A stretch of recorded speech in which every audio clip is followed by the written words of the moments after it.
Hello everybody, welcome back to my channel. It's Paul here. What you see in front of you right now are three different Hoya, three different examples of Hoya that grow in acrylic yarn. That's right, acrylic, my favorite medium. I don't know why I'm talking like this, but anyway, all right, I'm back. I'm back, everybody. All right, so what we have is Hoya Bertonier, this one right here. We have the Hoya Crimson Princess right here. And we have the Hoya Australis, not Lisa, not variegated, just the plain old Lisa. So these were cuttings, except for this one. This one was a full plant that I just stuck into the acrylic, but this was a cutting and this was a cutting. Let's examine, shall we? Okay, you can see that the leaves are nice and healthy, nice and supple. They don't look dehydrated. And if you look at the roots, look at that. They went crazy. They're even growing down into there. This is due for watering. It's pretty dry, but I didn't want to water it so that I can do this and show you. That's one of the great things about growing in acrylic is you can do this with your plants and they don't fall out. I love that. And look at the roots. They love this stuff. They love it. They're going crazy. These guys are not under any lights. They're kind of 2 feet away from a grow light, an LED grow light. So they're not really under the light. They're kind of like away from it. But they're doing fine. They're doing just fine. Look at the roots on this one. Dun, dun, dun, dun, dun. So this had a root system on it when I put it in here, but obviously it has grown even more. You could see it went a little crazy. This one is also due for watering. All 3 of these are due for waterings. Let's just get that out of the way now. Bad plant parent. Anyway, so yeah, this one is doing fantastic. This branch here is a new growth. You can see there is a new growth point over here that's starting. And the old leaves are holding on just fine. Look at that. Really pretty variegation on these. I love them. So yeah, this is the Crimson Princess. And last but not least for this one is the Bertonier. And these are interesting because the leaves are curly. I'm not sure if it's because it's thirsty, because it is dry, but even once it's watered, it's still, mine at least, still has like little curls on the edges. I don't know if you can see that. See how that kind of curled over? So I don't know if that's just part of the cultivar, part of the species, but let's see where the roots are in here. This was a cutting that I stuck in here. You could see there are some roots there, some down there it looks like. Oh yeah, down there. Yeah, they love this stuff, except when I forget to water, because of course I have millions of plants and it's not you know, easy to keep track of. But I love them, so I can't get rid of them. I sell a lot of them off, but these guys are mine. They're mine forever. One thing that I noticed, I don't see anybody talking about this, but whenever there's splash on a leaf of a Hoya, that splash comes off. I don't know if anybody even realizes this. Let me see if I can get close enough that you can see without it getting blurry. Okay, see that right there? That is splash. With my nail, I can scratch it off. Isn't that interesting? So I don't know, it seems that the splash on Hoyas is like part of the waxy coating or something. I don't know exactly what it is, but the splash does come off. Here's another splash down here. I'm gonna scratch it off. You can see it just comes right off. So interesting. I don't know what the purpose is of the splash. I know everybody loves very splashy Hoyas.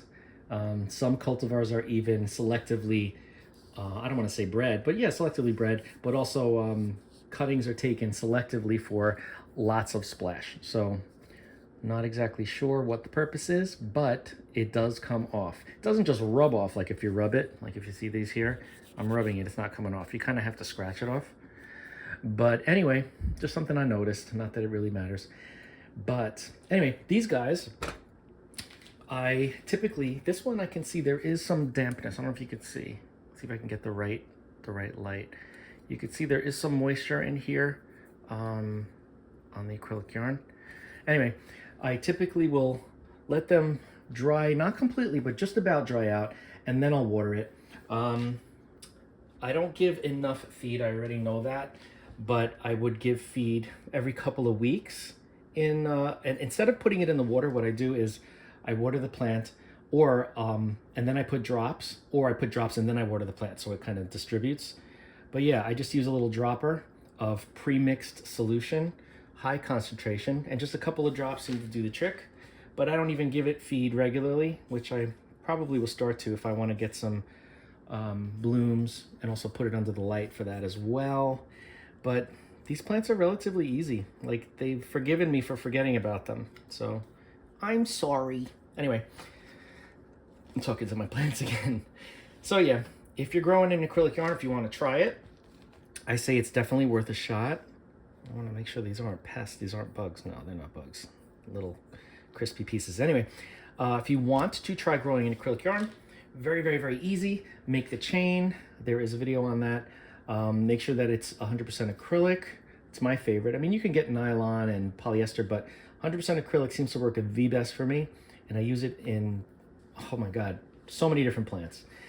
So you just pre-moisten it, wrap the cutting or the roots, if you have roots on the plant, with the acrylic, put it in your container and let it acclimate under some lights, or even if it's like just a little bit away from a window, so it gets some light, ambient light, or under grow lights. They can do fine under grow lights. They won't get burned unless they're right up against the light, which nobody does that, and if you do, that's no bueno. Anyway, so yeah, you just let them acclimate, and you'll start to see some roots growing in different areas. And just make sure that you water anytime it starts to dry out, and feed it regularly if that's what you do. I tend to slack on the feeding, but I really should get more into that because I want them to get more lush and have more blooms. But anyway, that's what you got to do, and then just maintain this. And you could be rough with them. See, they're very very resilient. It's like the wind blowing them on a tree. I'm out of my mind. Anyway, it's just that easy, and you don't have to worry about any messes. Nothing spills, nothing comes out of it. You can use them in really interesting glass containers or plastic. I have both. This is a glass, these two are plastic. I like the glass for the bigger ones because it's more sturdy. It'll keep them from tipping over. These guys, you know, this one is growing straight up right now, but this one here, as you can see, if I just tip it a little bit, it could fall over because the plant is kind of pulling it.